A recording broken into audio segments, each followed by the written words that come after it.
Hello. आता आपण बघूया लग्नानंतर होईलच प्रेम या मालिकेचा एपिसोड रिव्ह्यू. आत्तापर्यंतच्या भागात आपण बघितलं की आता लग्नाची बोलणी झाली आहे, बस्ताही झाला आहे, आता लग्न जवळ आले. पार्थ आणि जीवा गणपती बाप्पासमोर प्रार्थना करत असतात. तेव्हा जीवा बोलतो, दादा बघ ना, बघता बघता लग्नही जवळ आलं रे.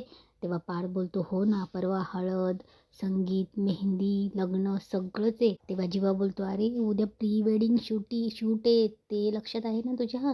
तेव्हा पार्थ बोलतो, त्याचंच मला टेन्शन आलंय. मला असं वाटतंय की तुम्ही सगळे मिळून माझी फिरकी तर नाही घेणार ना. तेव्हा जीवा तिथून पत्रिका उचलतो देवासमोरून आणि बोलतो की दादा ही पत्रिका बघ ना. मागच्या वेळेस आठवतं ना, वसवात त्याने ती पत्रिका फाडली होती. तेव्हा पार्थला आठवतं वसूने कशी पत्रिका फाडली होती त्याच्या तोंडासमोर. ते पार्थला आठवल्याबरोबरच पार्थ रम्या आणि वसू आत्याच्या खोलीमध्ये जातो. दरवाजा नॉक करतो. रम्या दरवाजा ओपन करते. तेव्हा पार्थ पत्रिका पाठीमागे लपवतो आणि बोलतो की तुमच्यासाठी मी एक सरप्राईज आणले. तेव्हा वसू आत्याने रम्या शॉक होऊन बघतात. तेव्हा पार्थ पत्रिका समोर धरतो. तेव्हा रम्याच्या हातात पत्रिका देतो. रम्या पत्रिका बघते. रम्याला थोडीशी राग येत असतो, पण रम्या चेहऱ्यावर काहीही दाखवत नाही. तेव्हा पार्थ बोलतो की रम्या, ही पत्रिका मी मुद्दामच तुझ्या हातात दिली. मागच्या वेळी वसू आत्याकडे दिली असताना वसू आत्याने फाडली होती. तेव्हा रम्या बोलते की पार्थ, आईकडे दिली होती ना, पत्रिका आईने फाडली होती, मी थोडी ना तसं केलं होतं. आणि पार्थ, तुला जरी वाटत असेल ना, हे बघ मला माहिती आहे तुमचा विश्वास लगेच माझ्यावर बसणार नाही, पण मी आता पूर्णपणे बदलली आहे रे. मला तर आनंदच आहे तुमचं लग्न होतं आहे ते. तेव्हा रम्या पार्थचा हात धरून पार्थला खोलीत घेऊन कपबोर्ड उघडून दाखवते. ज्या कपबोर्डमध्ये रम्याने सगळे पार्थ आणि पार्थचे फोटो लहानपणापासूनचे लावलेले असतात, त्यात तिथे आता एकही फोटो नसतो. तेव्हा रम्या पार्थला जाणीव करून देत असते की मी पूर्णपणे बदलली आहे. तेव्हा रम्या पार्थला सांगत असते की उगाचच मी तुला हिसकवण्याचा प्रयत्न करते, पण आता नाही.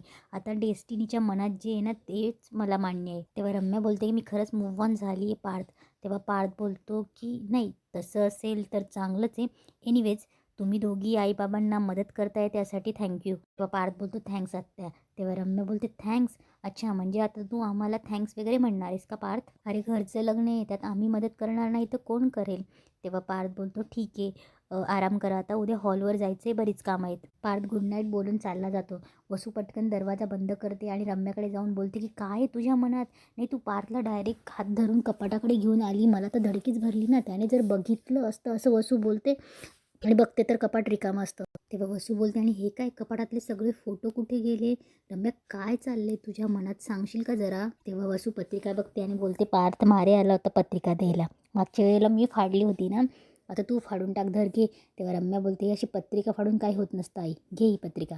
मी ह्या सगळ्याच्या खूप पुढे गेली आहे. तेव्हा वसू बोलते, म्हणजे? तेव्हा रम्या कपड्यांच्या खालून एक फोटो काढते आणि तिच्या हातात ठेवते. ते पत्रिका रम्या आणि पार्थच्या लग्नाची पत्रिका असते ती. तेव्हा वसू बोलते की हे काय आहे? तेव्हा वसू बोलते, हे काय लिहिलं आहे? तेव्हा रम्या बोलते, इतकं सोपं तुला वाचता येत नाही, थांब मी वाचून दाखवते. तेव्हा रम्या बोलते, शुभ विवाह पार्थ आणि रम्या. रम्या वसूशी बोलत असते, तेवढ्यात हवा येते आणि रम्याच्या हातून पत्रिका उडते. वसूच्या हातून पत्रिका खाली पडते. तेव्हा रम्या बोलते, आई बघितलंस का, तुझ्या हातात माझी आणि पार्थची पत्रिका आहे आणि दुसरी पत्रिका खाली पडली, म्हणजे आता वारे वगैरे सगळं माझ्या बाजूने. रम्या खूप खुश असते, म्हणजे पार्थ आता माझा होणार आहे. तेव्हा वसू बोलते, हा योगायोग सुद्धा असू शकतो रम्या. तेव्हा वसू बोलते, आणि समज माझ्या हातून तुझी ही पत्रिका खाली पडली असती तर? तेव्हा रम्या बोलते, मग तो तुझा हातही राहिला नसता आई. तेव्हा रम्या वसूच्या हातातून ती पत्रिका घेते आणि ते पत्रिकेला किस करून गाणं गुणगुणत असते, लग्नानंतर होईलच प्रेम. पण वसूला कळतच नसते की काय चाललंय या रम्याच्या मनात ते. आता जीवा आणि नंदिनी, पार्थ आणि काव्य यांचं प्री वेडिंग शूटही खूप मस्त पार पडतं. आणि प्री वेडिंग नंतर मेहंदी सोहळ्यालाही तिच्या सगळ्या मैत्रिणी आल्या असतात आणि मेहंदी सोहळ्याचाही कार्यक्रम खूप छान पार पडतो. इकडे आशा पटकन बॅग आणते. तेव्हा माणिनी बोलते, अरे चला रे पोरांनो, चला, मोहिते हॉलवर पोचलेही असतील. तेव्हा जीवा आणि पार्थ येतो आणि बोलतो की पोचू दे गं, त्या मोहितेंच्या मुलींनी पण आम्हाला खूप वाट बघायला लावली. तेव्हा जीवा बोलतो, काय बडे भैया, करेक्ट ना? तेव्हा पार्थ बोलतो, हो ना, इतकी वाट बघायला लावली, इतकी वाट बघायली, जाऊ दे आता काय. तेव्हा माणिनी बोलते, तू तर बोलूच नको. माणिनी बोलते, काव्याने वाट बघायला लावली, तू वाट बघायला लावलीस, विसरलास का? तेव्हा पार्थ बोलतो, हा विसरलो काय मी, सोडून दे ना तो विषय, चल लवकर. तेव्हा पार्थ बोलतो, ती फिसकारलेली मांजर उशिरा गेलो तो फिसकारेल, चल लवकर. तेव्हा मानिनी बोलते यू कुठे. तेव्हा पार्थ बोलतो आम्ही त्याला हकलला. तेव्हा मानिनी बोलतो जीवा बोलतो आम्ही त्याला हकलला. तेव्हा मानिनी बोलते काय. तेव्हा पार्थ बोलतो हो प्रॉपर्टीमधून बेदखल केलं. तेव्हा मानिनी बोलते अरे काय बोलता तुम्ही, लहान आहे ना, त्याला सांभाळून घ्यायची गरज आहे ना. तेव्हा जीवा बोलतो काय सांभाळून घ्यायची गरज वगैरे नाही आहे, काय लहान वगैरे नाही आहे तो. आम्हाला काय विचारतो माहिती का, आम्हाला विचारतो हनीमूनला कुठे जाणार आहेत म्हणून. तेव्हा पार्थ बोलतो काय लहान वगैरे राहिलेलं नाही, मोठा झाला आहे. आम्हाला काय म्हणतो माहिती का, तुम्ही एकमेकांना फिसकारलेली मांजर बोका म्हणतात, चकाचक बाई पसारेवाला म्हणतात. असं म्हणतात तर पत्रिकेत का नाही छापून आणलं तुम्ही. मानिनी हसते. तेव्हा पार्थ बोलतो असं बोलता तू ना, आता बघच त्याचं लग्न ठरू दे मग आम्ही काय करतो बघ. तेव्हा मानिनी बोलते त्याच्या लग्नाला वेळ आधी तुमच्या लग्नाच्या विधीसाठी तर पोहोचा. तेव्हा जीवा बोलतो बरं वसवत रम्या कुठे, परत म्हणतील आम्हाला नेलं नाही म्हणून. तेव्हा मानिनी आवाज देते रम्या.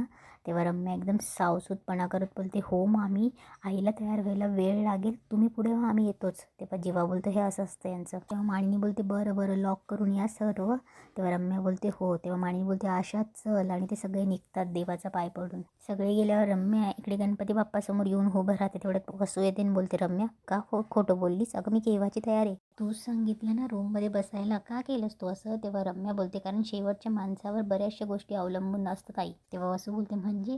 तेव्हा रम्या बोलते अगं शेवटचा माणूस जर घरातून बाहेर निघताना गॅस बंद करायला विसरला तर घरात मोठा स्फोट होऊ शकतो, नळ बंद करायला विसरला तर घरात पाणी होऊ शकतं, आणि म्हणतात ना घरातून बाहेर जातात ना समय शांत करून जावं. तेव्हा रम्या समईपाशी जाते आणि तिथे फुंकर घालते आणि बोलते की देशमुखांच्या आनंदावर आता हलकीशी फुंकर घालणार आहे मी. इकडे नंदिनी गणपती बाप्पाची पूजा करत असते आणि बोलते की बाप्पा आजचं सगळं कार्य नीट पार पडू दे, माझ्या आणि काव्याच्या हातावरची मेहंदी सुरेख रंगू दे. तेवढ्यात काव्य येते आणि बोलते नक्की रंगेल ताई.